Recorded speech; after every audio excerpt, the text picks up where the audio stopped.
Hello friends, welcome to my YouTube channel. आज हम आपके लिए एक न्यू चाइनीज़ ड्रामा लेकर आए हैं, लेकिन उसे शुरू करने से पहले हमारे चैनल को सब्सक्राइब कर दें और वीडियो को लाइक करना ना भूलें। कहानी की शुरुआत में हम फीमेल लीड जियांग को देखते हैं, जो बाथरूम में खुद को शीशे में देख रही होती है। तभी हमें पता चलता है कि वो वन फैमिली की अडॉप्टेड डॉटर थी, लेकिन कुछ ही दिन पहले उसे ये सच्चाई पता चली कि वो उनकी बायोलॉजिकल बेटी नहीं है, बल्कि उनकी असली बेटी मिल गई है।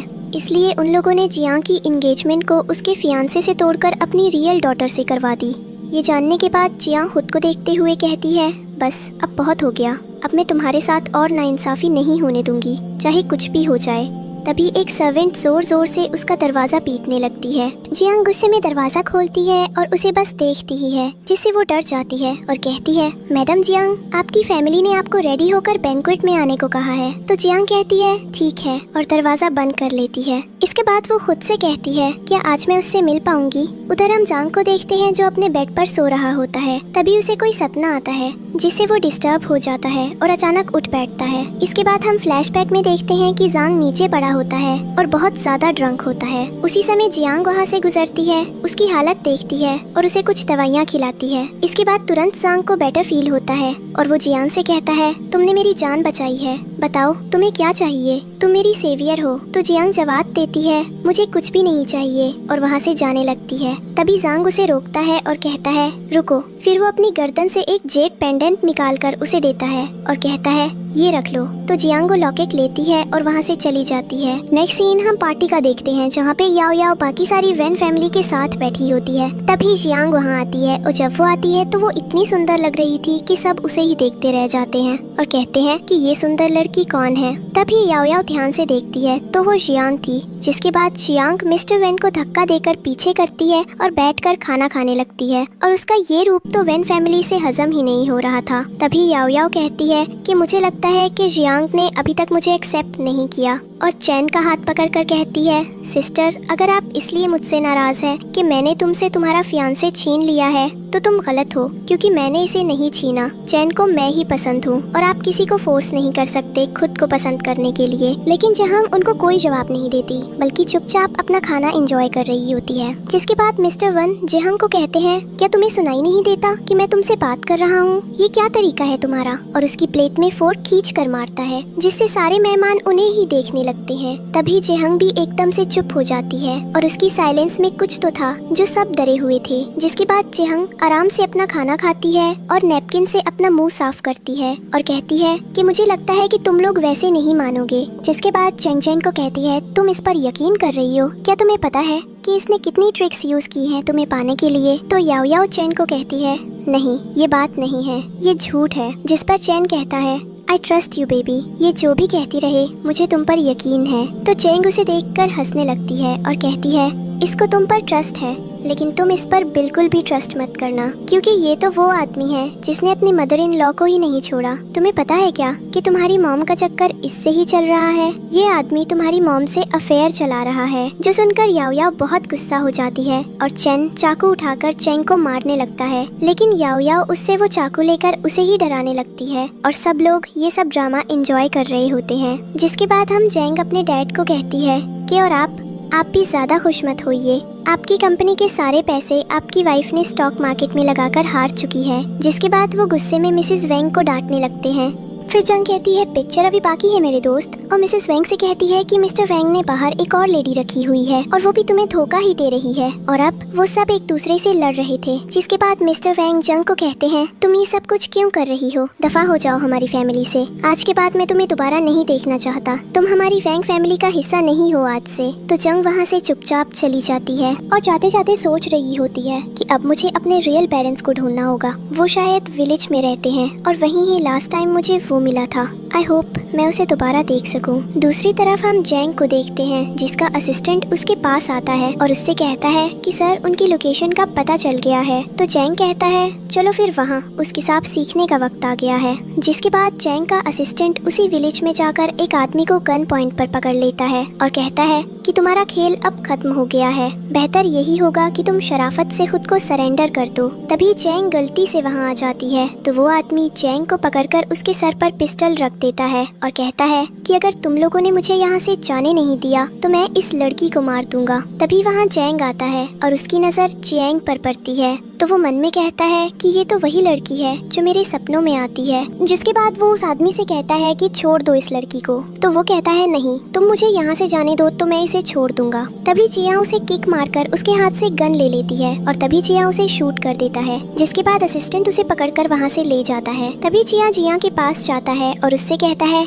तुम तो बहुत बहादुर हो, मुझे लगा नहीं था कि कोई लड़की इतनी स्ट्रॉन्ग भी हो सकती है। जिसके बाद वो जिया को अपना नाम बताता है तो जिया सोचती है कि इसका फेस इतना सिमिलर क्यों लग रहा है, मुझे ऐसा क्यों लग रहा है कि मैंने इसे पहले कहीं देखा है। और उसका नाम सुनकर तो जिया को ऐसा लगता है कि ये वही है तो वो उसे हक कर लेती है और कहती है फाइनली तुम मुझे मिल गए। तुम्हें पता है मैंने तुम्हें कहाँ कहाँ नहीं ढूंढा, थैंक गॉड तुम मुझे मिल गए। तो जिया मन में कहता है लगता है जिससे ये प्यार करती है उसका नाम भी जिया ही है। तो वो जिया से कहता है कि आप गलत समझ रही है, मैं वो नहीं हूँ जो आप मुझे समझ रही है। और जिया को गन देता है और कहता है कि ये तुम्हारे लिए है, ये तुम अपने पास रखो और अगर फ्यूचर में किसी भी चीज की जरूरत हो तो तुम मुझे बता सकती हो। अब मैं चलता हूँ। जिसके बाद वो वहाँ से जाने लगता है लेकिन आखिर में एक बार वापस मुड़कर जिया को देखकर स्माइल करता है और वहाँ से चला जाता है। जिसके बाद वो अपने असिस्टेंट को कहता है कि उस जेड पेंडेंट वाली लड़की को ढूंढो। तो असिस्टेंट कहता है कि ठीक है सर, मैं उसको ढूंढता हूँ। जिसके बाद जैंग कॉल बंद कर देता है।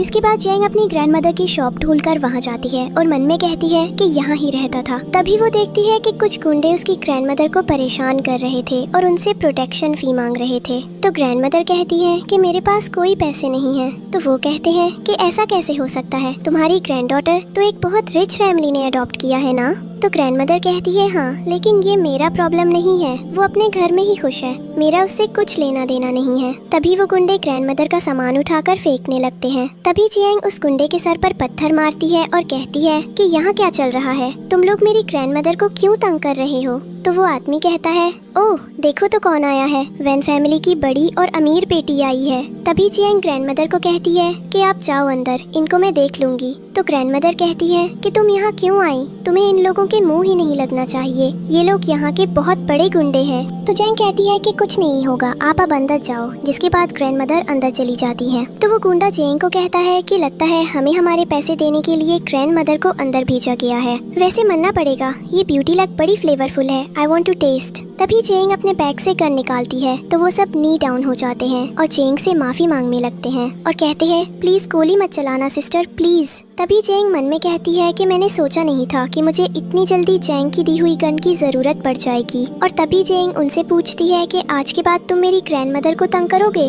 तो वो कहता है नहीं, बिल्कुल भी नहीं, आप प्लीज मुझे माफ कर दीजिए, मैं यहाँ से चला जाऊंगा और तुम्हारी ग्रैंडमदर से जितने भी लिए हैं वे भी वापस कर दूंगा, बल्कि यहाँ से ही विलेज छोड़ कर जाऊंगा। तो वो उसे जाने देता है। जिसके बाद वो ग्रैंडमदर के पास जाती है जो उसे थैंक यू कहती हैं और बताती हैं कि वे गुंडे उनको बहुत तंग किया करते थे। उसके बाद वो उसे इंसेंस स्टिक्स जलाकर देती हैं और कहती हैं कि अपने पेरेंट्स और ग्रैंडफादर की आत्मा की शांति के लिए प्रे कर लो। जिसके बाद जियांग उसके लिए प्रे करती हैं। तो वो उसे बताने लगती हैं कि कैसे उसके पेरेंट्स और ग्रैंडफादर फैक्ट्री में आग लगने से मर गए थे। जिसके बाद वो जियांग को उस घर में ले जाकर बैठाती है जहाँ उसके माँ बाप रहते थे और कहती है कि तुम्हारी माँ यहाँ रहती थी, इसलिए आज से यही तुम्हारा घर है। तो जियांग उन्हें थैंक यू कहती है और चांग के बारे में सोचने लगती है और मन में कहती है कि मैंने उससे कांटेक्ट इन्फॉर्मेशन तो ली ही नहीं, अब पता नहीं मैं उससे कांटेक्ट कैसे करूंगी। इधर हम जियांग को देखते हैं जो कार में से निकलता है। तो उसका असिस्टेंट उसको कहता है कि वैसे तो जियांग 20 साल से वैन फैमिली में ही रह रही थी,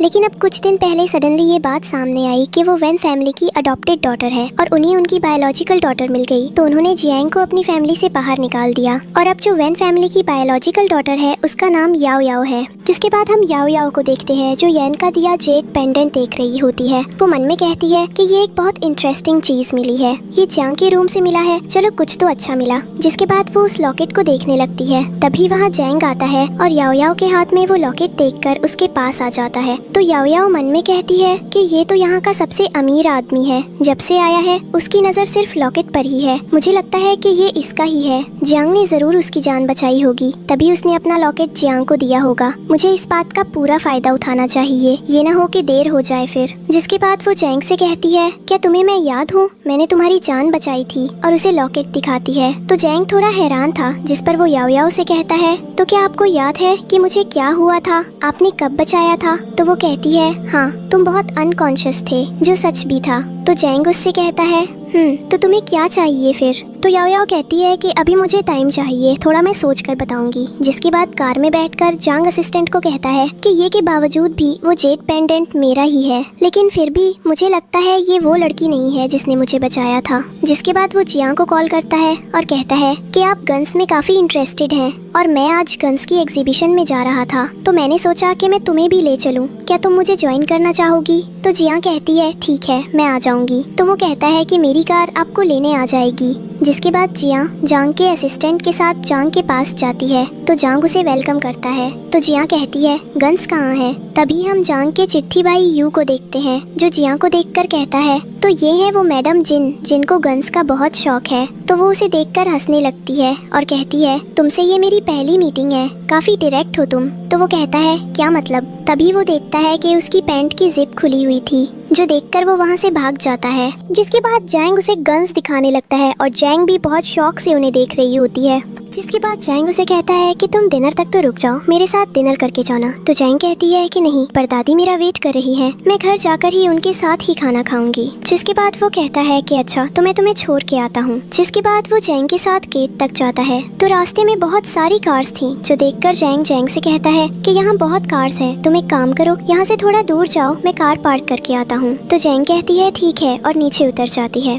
तभी हमें पता चलता है कि यहाँ और याओ याओ शूटिंग कर रही थी। तभी जैंग एक ओल्ड मैन को देखती है जो आराम आराम से चल रहे थे। तो वो उन्हें देखकर कहती है कि आपकी चाल देखकर लग रहा है कि 2 दिन के अंदर आपके पैर आपका साथ छोड़ देंगे और आप अपने पैरों पर खड़े नहीं हो पाएंगे। तो वो गुस्से में कहते हैं, ए लड़की, तुम मुझ पर कर्ज भेज रही हो? तो जैंग कहती है, अरे नहीं नहीं, मैं कर्ज नहीं भेज रही, मुझे बस आपकी फिक्र हो रही है, आपको जल्दी से जल्दी ट्रीटमेंट कराना होगा। तभी वहाँ याओ याओ और बाकी सब लोग भी आ जाते हैं और जियांग का मजाक उड़ाने लगते हैं और कहते हैं कि तुम क्या सोचती हो ये सब करके, तुम ग्रैंडपा को इम्प्रेस कर लोगी? तो जिया कहती है कि मैं झूठ नहीं बोल रही, ये सच है। तो सब लोग जिया को बुरा भला कहने लगते हैं और कहते हैं कि जिया ने ये अनलकी वर्ड्स बोलकर ग्रैंडपा की डिसरिस्पेक्ट की है और इसके लिए हम तुम्हें कभी माफ नहीं करेंगे। अब तुम्हारी सजा ये है कि तुम्हें नी डाउन होकर ग्रैंडपा से माफी मांगनी पड़ेगी। तो वो कहती है, लेकिन मैंने कोई झूठ नहीं बोला, मैंने तो सच ही कहा है। तभी वहाँ जा आता है और जिया से कहता है, ये किस बात का शोर है? यहाँ हमें पता चलता है कि ग्रैंडपा रियल में जा के ग्रैंडपा थे और वो जा को कहता है कि देखो, ये लड़की कब से मुझे कर्ज दे रही है। तो जिया कहती है कि मैं कर्ज नहीं दे रही, बल्कि सच बता रही हूँ। ग्रैंडपा की टांगे कभी भी उनका साथ छोड़ सकती हैं। और उसी पल ग्रैंडपा की टांगों में दर्द होने लगता है, तो जा भागकर उनके लिए चेयर लाकर देता है और वे उस चेयर पर बैठ जाते हैं। ये सब देखकर सब लोग कहने लगते हैं कि शायद जियांग कोई जादूगरनी है, देखो जो उसने कहा वो हो गया, और ग्रैंडपा के लिए एम्बुलेंस बुलाने लगते हैं। लेकिन तभी जियांग अपनी ग्रैंडमदर से कहती है कि आप जाओ और ग्रैंडपा की सिल्वर नीडल्स ले आओ। तो ग्रैंडमदर कहती है ठीक है, और वहाँ से चली जाती है। जिसके बाद वो जियांग को वो नीडल्स लाकर देती है और जिया उनका ट्रीटमेंट करने ही वाली थी कि सब लोग कहते हैं कि इन नीडल्स से तो सिर्फ एक्सपर्ट लोग ही ट्रीटमेंट कर सकते हैं और ये लड़की तो सिर्फ 20 साल की है। उसके बाद जिया जांग की तरफ देखती है तो वो कहता है, तुम्हें यकीन है क्या कि तुम कर सकती हो ट्रीटमेंट? तो जिया कहती है हाँ, मैं कर सकती हूँ। जिसके बाद वो कहता है ठीक है, कर लो फिर। जिसके बाद वो ग्रैंडपा का ट्रीटमेंट करती है और 2 सेकंड्स में वो एकदम ठीक हो जाते हैं।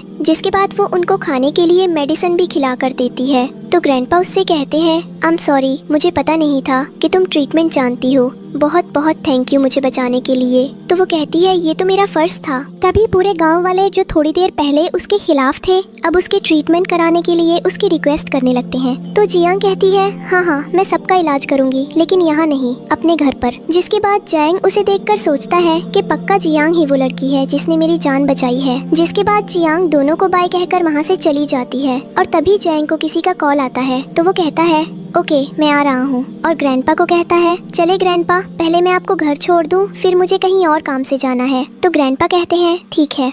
जिसके बाद जैंग अपनी लैब में बैठा जियांग को मैसेज कर रहा होता है और उसे कहता है आज के लिए थैंक यू। तो वो कहती है किस बात के लिए? तो वो कहता है तुमने मेरे ग्रैंडपा की जान बचाई ना, इसलिए। तो जियांग कहती है ओह, उसकी कोई ज़रूरत नहीं है, ये तो मेरा फ़र्ज़ था। अब जैंग को ऐसे फोन यूज करता देखकर लैब के बाकी लोग बहुत हैरान थे और आपस में बातें करने लगते हैं। लगता है बॉस को प्यार हो गया है, देखा कैसे सुबह से फोन में लगे हुए हैं। तभी वहाँ जैंग आता है और पूछता है क्या बातें चल रही हैं। फिर वो सबको काम के बारे में बताने लगता है और सख्त लहजे में कहता है लैब में कोई भी फोन यूज नहीं करेगा, मेरी ये बात याद रखना। तो सब कहते हैं ठीक है सर, लेकिन मन में सब सोचते हैं खुद तो यूज कर रहे हैं और हमें मना कर रहे हैं। तभी जैंग का फोन फिर बजने लगता है तो वो वहाँ से चला जाता है। नेक्स्ट सीन में वो जियांग के घर जाता है और उसकी ग्रैंडमा से कहता है मैं आपसे कपड़े सिलवाना चाहता था, इसलिए यहाँ आया हूँ। ये सुनकर जियांग मन ही मन मुस्कुराती है और कहती है पहली बार देखा है कोई सिटी से विलेज सिर्फ कपड़े सिलवाने आया हो। तो ग्रैंडमा कहती है हाँ क्यों नहीं, मैं तुम्हारे लिए सबसे बेस्ट पीस सिलूंगी, वैसे तुम बहुत हैंडसम हो। फिर वो जियांग से कहती है क्या ये तुम्हारे दोस्त हैं? तो जियांग कहती है शायद हाँ। जिसके बाद ग्रैंडमा जैंग का नाप लेने लगती है ताकि उसका सूट सिल सके। तो यूकी कहता है क्या मैं हैंडसम नहीं हूँ, आपने मेरी तारीफ नहीं की। तो ग्रैंडमा हंसकर कहती है अरे नहीं वो बात नहीं, तुम भी गुड लुकिंग हो। तो यू कहता है जबरदस्ती की तारीफ, लेकिन चलो मैं इसमें भी खुश हूँ। फिर जिया कहती है ग्रैंडमा बहुत अच्छा खाना बनाती हैं, तुम्हें ट्राई करना चाहिए। तो दोनों रुक जाते हैं और उसके साथ खाना खाते हैं। इसके बाद जिया जांग के साथ उसकी लैब में जाती है। तभी वहाँ एक आदमी अपनी माँ को लेकर आता है, लेकिन अचानक उसकी माँ को फिट्स आने लगते हैं और वो नीचे गिर जाती है। वो लड़का डॉक्टर्स को बुलाने लगता है। डॉक्टर आते हैं और चेक करने के बाद कहते हैं आपकी माँ की बीमारी का कोई इलाज नहीं है, आई एम सॉरी, हम कुछ नहीं कर सकते।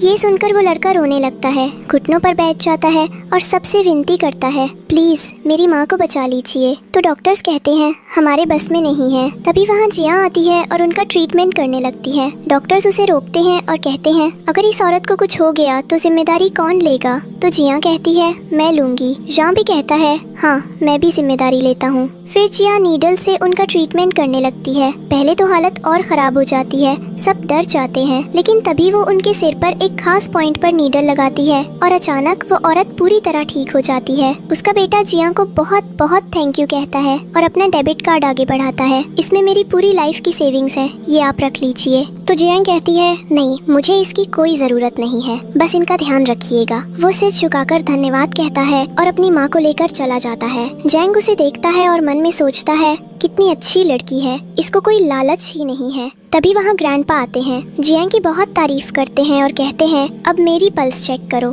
तो वो उनकी पल्स चेक करती है और कहती है अब आपकी बॉडी में कोई मेजर प्रॉब्लम नहीं है, लेकिन आपको अपना ध्यान रखना होगा। जिसके बाद वो जैंग के साथ कार में बैठकर घर जाने लगती है। तभी ग्रैंडपा जैंग को कॉल करते हैं और कहते हैं कहाँ हो तुम? तो जैंग कहता है एक काम से जा रहा हूँ, आकर आपसे मिलता हूँ। तो ग्रैंडपा मुस्कुराते हैं और कहते हैं क्या मैं इसे पागल लगता हूँ जो ये मुझे झूठ बोल रहा है? उधर हम डॉक्टर रिम को देखते हैं जो अपने असिस्टेंट से जियांग की सारी इन्फॉर्मेशन ले रहे होते हैं। असिस्टेंट उन्हें बताता है जियांग वन फैमिली की बेटी है जिन्हें उन्होंने 20 साल तक पाला, लेकिन जब उनकी अपनी बायोलॉजिकल डॉटर वापस मिल गई तो उन्होंने जियांग को घर से निकाल दिया।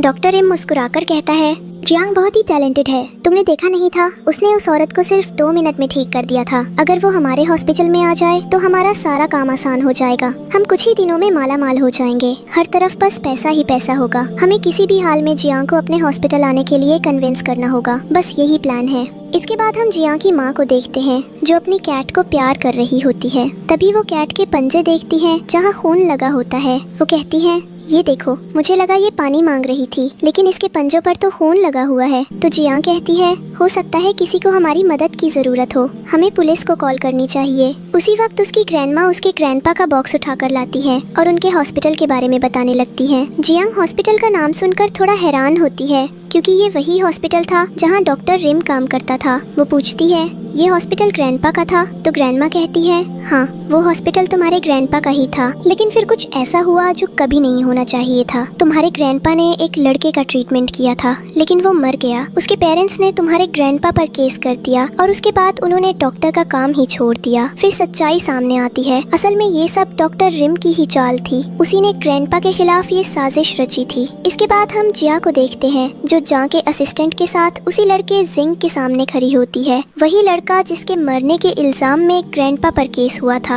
लेकिन अब सच्चाई सामने आती है, जिंग जिंदा था। असल में जिंग जिया के ग्रैंडपा का बहुत सम्मान करता था, लेकिन एक बार वो कसिनो में बहुत पैसे हार गया था तब डॉक्टर रिम ने उसे ऑफर दी थी, अगर तुम ग्रैंडपा के खिलाफ गवाही दोगे तो मैं तुम्हारा सारा डेट माफ कर दूंगा। फिर जिंग और उसके परिवार ने मिलकर वो नकली ड्रामा किया और ग्रैंडपा को बदनाम करके हॉस्पिटल से निकाल दिया। ग्रैंडपा ने अपने डॉक्टर करियर पर खुद ही फुल स्टॉप लगा दिया था, लेकिन आज जिया ने वो झूठ उजागर कर दिया था। उसने ग्रैंडपा का नाम साफ कर दिया, उनका सम्मान वापस दिला दिया। ये देखकर उसकी ग्रैंडमा की आंखों में खुशी के आंसू थे। उन्हें अपनी ग्रैंड डॉटर पर गर्व हो रहा था। नेक्स्ट सीन में जोंग जिया को आसमान में मून दिखाता है और उसके बारे में बताने लगता है, तो जिया मुस्कुराकर कहती है, वाओ, तुम्हारी जॉब तो बहुत इंटरेस्टिंग है, तुम्हें प्लैनेट्स के बारे में जानना होता है, इट्स क्वाइट इंटरेस्टिंग। जिसके बाद जैंग उसको अपने साथ लैब में लेकर जाता है। वो बात किसी को भी पसंद नहीं आती, लेकिन क्योंकि जैंग लैब का हेड था इसलिए कोई भी उसे कुछ नहीं कह पाता। लेकिन सब लोग मन ही मन ये सोच रहे होते हैं कि लैब में किसी को आने की भी मनाही है, तो जैंग सर उसे कैसे ले आए। जिसके बाद जैंग जियांग से कहता है, तुम लैब देखो, मुझे कुछ काम है, और वहाँ से चला जाता है।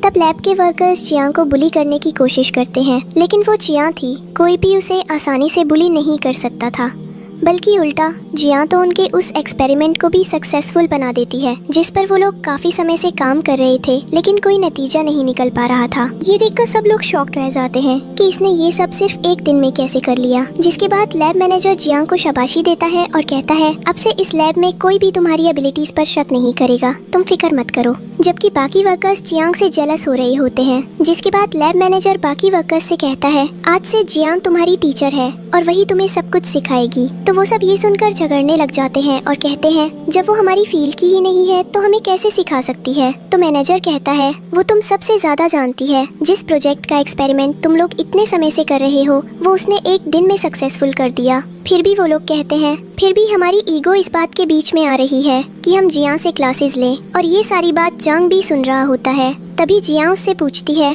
ये लोग किस बात पर लड़ रहे हैं। तो जांग कहता है, छोड़ो इन लोगों को और तुम ये चाय पियो। तो वो उसे चाय के लिए थैंक यू कहती है। जिसके बाद जेंग उन बॉयज की क्लास लेने के लिए जाती है, लेकिन तभी वो लोग जेंग से कहते हैं, हमें तुम्हारी मदद की कोई जरूरत नहीं है, क्योंकि जो तुम हमें बताने वाली हो वो हमें पहले से ही आता है। जेंग ये सब सुन लेता है और जेंग से कहता है, अगर ये लोग कह रहे हैं कि इन्हें सब आता है तो छोड़ो, चलो मेरे साथ। और वो उसे अपने साथ ले जाता है। जिसके बाद दोनों बातें करने लगते हैं, लेकिन तभी जेंग को एहसास होता है कि उन वर्कर्स को कुछ प्रॉब्लम हो रही है। तो वो वापस उनसे पूछने जाती है। तब वो सब उसे बताते हैं, ये जो प्रोजेक्ट हमें दिया गया है ये एक सीक्रेट प्रोजेक्ट है और इसका रिजल्ट किसी को भी नहीं पता। तो वो कहती है, अच्छा मैं कुछ करती हूँ। जिसके बाद वो खुद लैपटॉप पर बैठकर वो प्रॉब्लम सॉल्व करने लगती है। तभी वहाँ जेंग आता है और जियांग से पूछता है, क्या हुआ। तो जियांग कहती है, ये प्रॉब्लम सॉल्व ही नहीं हो रही। तो वो कहता है, लाओ मुझे दिखाओ, और लैपटॉप पर काम करने लगता है। इस दौरान वो जियांग के बहुत ही ज्यादा करीब आ जाता है। तो जियांग थोड़ा नर्वस हो जाती है। ये देखकर जेंग मुस्कुरा देता है और कहता है, डोंट मूव। तो वो बैठ जाती है। फिर वो पूछता है, क्या हुआ, क्या मेरी वजह से तुम थोड़ी अनकंफर्टेबल हो रही हो। तो जेंग कहती है, नहीं, मुझे बस थोड़ी गर्मी लग रही है। ये सुनकर वो फिर से मुस्कुराता है और एक लड़के को एसी चलाने को कहता है। जिसके बाद वो सिर्फ 2 मिनट्स में वो प्रॉब्लम सॉल्व कर देता है। और ये देखकर सारे वर्कर्स हैरान रह जाते हैं, क्योंकि जब से जेंग आई थी जेंग का मूड भी बहुत अच्छा हो गया था, वरना तो वो हर वक्त एक खरूस की तरह घूमता रहता था। जिसके बाद जेंग काफी देर से जेंग को काम करते हुए देख रहा होता है। तब वो सबको कहता है, अब बंद करो काम तुम लोग, अब ब्रेक टाइम है, जाओ और लंच करो। जिसके बाद वो जिया को भी एक अच्छे रेस्टोरेंट में लेकर जाता है, जहाँ वो दोनों साथ में खाना खाते हैं और बहुत ही अच्छा समय बिताते हैं। तभी जिया के दिमाग में उसी एक्सपेरिमेंट का एक नया आइडिया आता है। तो वो जिया से उस एक्सपेरिमेंट को करने की इजाजत मांगती है। जिया कहता है, मैं सिर्फ इजाजत दे रहा हूँ, लेकिन अगर कोई नुकसान हुआ तो उसे तुम खुद संभालना। तो जिया कहती है, ठीक है। जिसके बाद वो अपनी टीम के साथ मिलकर वो एक्सपेरिमेंट करती है और वो सक्सेसफुल हो जाता है। ये देखकर वो बहुत ज्यादा खुश हो जाती है और इसी खुशी में जिया उन सबको एक दिन का ऑफ दे देता है, ताकि वो सब अपनी थकान उतार सके। जिसके बाद हम या को देखते हैं, जिसे जिया की बहुत ज्यादा याद आ रही होती है। तो वो एक बहाने से जिया के घर चला जाता है। वहाँ पहले से ही एक लड़का आया होता है, जो बाहर से ही जिया को आवाजें दे रहा होता है। तभी या उसे रोककर कहता है, तुम कौन हो और यहाँ जिया को आवाजें क्यों दे रहे हो। तो वो लड़का कहता है, मेरे ग्रैंडपा बहुत ज्यादा बीमार है, मुझे जिया की हेल्प की बहुत जरूरत है। मैं सिर्फ जिया के लिए ही यहाँ आया हूँ, क्योंकि मैंने उनकी वीडियो देखी थी, इसलिए मैं बहुत उम्मीद लेकर यहाँ आया हूँ। अगर आपको यकीन नहीं है तो मेरी चेकिंग कर लो, मेरे पास कोई वेपन नहीं है। तो यहाँ कहता है, अच्छा ठीक है, मैं जिया से टाइम लेकर तुम्हें बताऊंगा, अभी तुम जाओ। तो वो लड़का एक बार फिर रिक्वेस्ट करके वहाँ से चला जाता है। जिसके बाद हम एक नर्स को देखते हैं जो जिया और जांग की जोड़ी की तारीफ करती है और कहती है, वाओ, ये दोनों कितने परफेक्ट कपल हैं, मैंने आज तक ऐसा कपल नहीं देखा। जिसके बाद हम देखते हैं कि जांग जिया के घर एक लड़की को आते हुए देखता है, तो वो अपने असिस्टेंट से पूछता है ये कौन है, तो वो बताता है ये जिया की बेस्ट फ्रेंड है। इधर जिया की मुलाकात टैंग टैंग से होती है, जिसके बाद टैंग टैंग उसे कहती है कार में बैठो, तो जिया उसके साथ बैठ जाती है। जिसके बाद वो दोनों रेसिंग पर जाते हैं और फिर टैंग टैंग जिया को कार चलाना सिखाती है, लेकिन जिया गलती से कार कहीं टकरा देती है। फिर वो जैंग को कॉल करती है, तो जैंग जाकर उसे पुलिस स्टेशन से छुड़ाता है और उसे घर छोड़ाता है। तब जिया उसे थैंक यू कहती है। जिसके बाद वो उसे वो ड्रेस देती है जो ग्रैंडमा ने उसके लिए बनाई थी, तो जैंग उसके सिर पर प्यार से हाथ फेरता है। ये देखकर जिया मन में सोचती है, कितना बोरिंग है ये, जहाँ इसे मुझे किस करना चाहिए था वहाँ ये मुझे कंफर्ट कर रहा है। जिसके बाद जैंग वहाँ से चला जाता है। तभी जिया को टैंग टैंग की कॉल आती है। वो पूछती है, कहाँ हो तुम, क्या जैंग भी तुम्हारे साथ है? तो जैंग कहती है, हाँ, वो अभी अभी गया है। तो टैंग टैंग कहती है, ओह, तो क्या उसने कुछ किया तुम्हारे साथ, रोमांस वगैरह? तो जैंग कहती है, हाँ किया ना, उसने मुझे कंफर्ट किया सिर और हाथ फेर कर। तो टैंग टैंग कहती है, ओह हाउ बोरिंग, अच्छा मैंने तुम्हें इसलिए कॉल किया है कि प्लीज तुम मेरे लिए ज्वेलरी डिजाइन कर दो यार। तो जैंग कहती है, फिकार नॉट, मैं तुम्हारे लिए बेस्ट से भी बेस्ट ज्वेलरी डिजाइन करूंगी। नेक्स्ट सीन में वो उसके लिए ज्वेलरी डिजाइन करने बैठ जाती है। तभी उसे टांग टांग की फिर से कॉल आती है, आज रात हम सब क्लब में मिलते हैं। तो वो कहती है ओके। जिसके बाद वो फिर से डिजाइनिंग करने लग जाती है। जिसके बाद वो रेडी होकर क्लब जाती है, जहाँ सिर्फ एक असिस्टेंट बैठा होता है। तो वो उससे पूछती है, सब लोग कहाँ पर हैं? तो वो कहता है, सब लोग 1 घंटे में आ जाएंगे। तो वो कहती है, अच्छा ठीक है, तब तक मैं बाथरूम से आ रही हूँ। और फिर वो बाथरूम चली जाती है। इसके बाद तांग तांग और चैन आते हैं, तो वो जियांग के बारे में पूछते हैं। तो वो कहते हैं कि वो तो बाथरूम में गई है।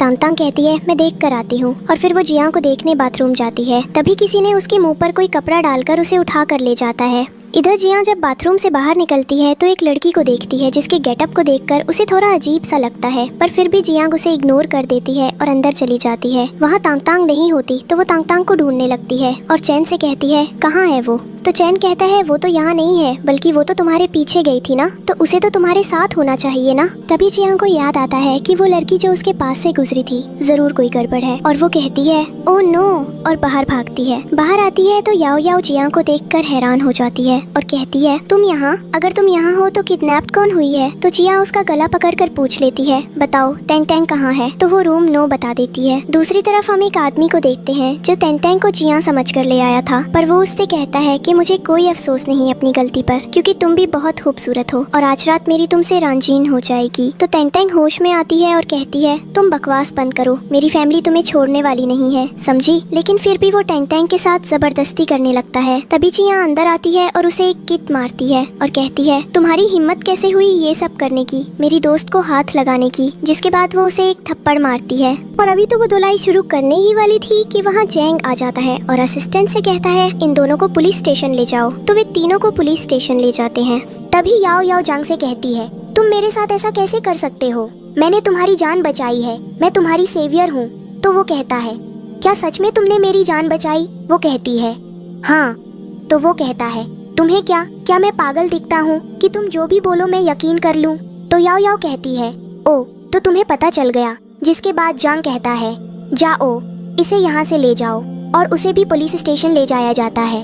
उसके बाद तांग तांग जांग के गले लगकर रोने की एक्टिंग करती है और कहती है, थैंक गॉड तुम टाइम पर आ गई, थैंक यू। जिसके बाद वो और चैन वहाँ से चले जाते हैं। तभी जंग जांग से कहता है, मुझे लगता है कि अब हमें भी चल जाना चाहिए, चलो मैं तुम्हें तुम्हारे रूम तक छोड़ दूँ। तो वो कहती है, ठीक है। जिसके बाद दोनों जिया के रूम में जाकर बैठ जाते हैं और बातें करने लगते हैं। लेकिन तभी वो जियान से पूछता है, तांग तांग और चैन काफी क्लोज है ना, क्या ये एक दूसरे को पसंद करते हैं? तो वो कहता है, हाँ, वो दोनों फियांसे हैं। वैसे तुम ये सवाल अपनी दोस्त से डायरेक्ट भी तो पूछ सकती थी। तो वो कहती है, हाँ पूछ तो सकती थी, लेकिन मुझे नहीं पसंद कि मैं किसी के प्राइवेट अफेयर्स के बारे में पूछूं या उनमें इंटरफेयर करूं। तो वो कहता है, ठीक है, लेकिन अपने अफेयर्स के बारे में क्या ख्याल है? तो जियांग चुप हो जाती है और वो कहती है, क्या मतलब? जिसके बाद जियांग जांग को कहती है, अच्छा ये सब छोड़ो, मेरे पास तुम्हारे लिए एक गिफ्ट है। तो वो कहता है, क्या? तब वो उसे एक रिंग बॉक्स निकाल कर देती है। तो जांग कहता है, ये क्या है? तो जियांग कहती है, खोल के तो देखो। तो वो लोग उसे खोल कर देखते हैं। उसमें एक चेट था जो देखकर जांग को जियांग बर्थडे विश करती है। तो वो उसे थैंक यू कहता है, जिसके बाद जियांग अपने दिल पर हाथ रखकर कहती है, ये इतना फास्ट क्यों चल रहा है। तो जांग कहता है, खुद ही देख लो, और उसकी गोद में उसे उठा के ले जाता है और बेड पर लिटा देता है। जिसके बाद वो जांग से कहता है, अब सो जाओ, और उसे सुकून कर वहाँ से चला जाता है। मतलब हद है, लड़की को बेड पर लिटा के कौन जाता है यार। नेक्स्ट सीन में जांग को बेस्ट ज्वेलरी डिजाइनर के लिए गोल्ड मेडल मिल रहा होता है। तभी याओ याओ कहती है कि उसने चीटिंग की है, उसके सारे डिजाइन कॉपी हैं। जिसके बाद जांग कहती है, ओ तो ये बात है, ठीक है, मैं यहाँ लाइव डिजाइन बना सकती हूँ। तो वो कहती है ठीक है। इसके बाद वो सबके सामने डिजाइन बनाती है और जीत जाती है, और याओ याओ का मुंह देखने वाला था। नेक्स्ट सीन में जंग को वो अपार्टमेंट दिखाता है जो उसने उसके लिए तैयार करवाया था, और कहता है, कैसा लगा तुम्हें। तो वो मुस्कुराकर कहती है, बहुत सुंदर है। इसके बाद नेक्स्ट सीन में जंग घर जाती है जहां उसकी शूटिंग चल रही होती है। वो अपना शॉट बहुत अच्छे से देती है, जिसे देखकर सब लोग खुश हो जाते हैं। उस खुशी को सेलिब्रेट करने के लिए जियांग और यान साथ में केक कट करते हैं और अपनी खुशी मनाते हैं। इसके बाद जियांग की वो शॉट की पिक्चर्स हर जगह बहुत फेमस हो जाती हैं। लोग उसे बहुत ज्यादा पसंद करने लगते हैं और वो रातों रात एक स्टार बन जाती है। नेक्स्ट सीन में दो लोग जियांग पर अटैक करने की कोशिश करते हैं, तो वो अपने हाथों से उनकी गन छीन लेती है और तुरंत पुलिस को कॉल कर देती है। जिसके बाद पुलिस आकर उन दोनों को ले जाती है। नेक्स्ट सीन में जियांग जांग के ग्रैंडपा के पास बैठी होती है। तभी जांग वहाँ आता है और उसे अपने साथ ले जाता है। दोनों पार्क में पहुँचते हैं जहाँ जांग जियांग को हक करता है और अपनी सारी फीलिंग्स कन्फेस कर देता है। वो जियांग से एक मौका मांगता है खुद को साबित करने का। तो जियांग मुस्कुराकर कहती है, ठीक है। जिसके बाद हम जियांग को देखते हैं जो टैक्सी में कहीं जा रही होती है, लेकिन तभी चैन उसे किडनैप कर लेता है और उसे मारने की कोशिश करता है, लेकिन लकीली वो बच जाती है क्योंकि जैंग वक्त पर पहुंचकर उसे बचा लेता है। इसके बाद जियांग हॉस्पिटल जाती है और वहां जाकर पता करती है कि उसके पेरेंट्स को किसने मारा था। जब उसे सच्चाई पता चलती है तो वो उस आदमी का गला दबाने लगती है और कहती है, बताओ मेरे पेरेंट्स को क्यों मारा तुमने। तो वो आदमी जियांग से माफी मांगने लगता है, लेकिन जियांग गुस्से में कहती है, तुम्हें मैं छोड़ूंगी नहीं, और फिर बाहर जाकर जैंग के पास रोने लगती है। तो जैंग उसे सांत्वना देते हुए कहता है, तुम फिक्र मत करो, मैं यही हूँ, तुम्हारे साथ हूँ। और फिर वो उस आदमी को पुलिस के हवाले कर देता है। जिसके बाद जैंग के साथ एक पार्टी में जाता है। वहाँ जैंग कुछ गन्स देख रही होती है, तो बाकी लड़कियाँ उसका मजाक उड़ाने लगती है। शायद जैंग शो ऑफ कर रही है। तभी एक लड़की जियांग को चैलेंज करती है और कहती है, ये तो बहुत आसान है। तो जियांग मुस्कुराकर कहती है, ठीक है, अगर इतना आसान है तो गन को अलग अलग पार्ट्स में तोड़कर फिर से जोड़ो। और फिर वही होता है। जियांग तेजी से गन असेंबल कर देती है और जीत जाती है, जबकि वो लड़की हार जाती है। नेक्स्ट सीन में जियांग पार्क में टहल रही होती है। तभी एक कपल उसके पास आता है और उनसे अपनी पिक्चर्स क्लिक करने को कहता है। तो वो मुस्कुराकर उनकी फोटोज लेती है। तभी वहाँ जैंग आता है हाथ में बुके लिए और वो जियांग को देता है। फिर वो बताता है, ये दोनों मेरे अंकल और आंट हैं। इसके बाद वो उन दोनों से कहता है, ये जियांग है, मेरी गर्लफ्रेंड। तो उसकी आंट बहुत खुश हो जाती है। वो अपनी बैंगल उतार कर जियांग को दे देती हैं और दोनों को ब्लेसिंग्स देकर वहाँ से चली जाती हैं। और इसी के साथ हमारी ये खूबसूरत कहानी यहाँ दी एंड हो जाती है। Thank you so much for watching. Keep liking, sharing and subscribe.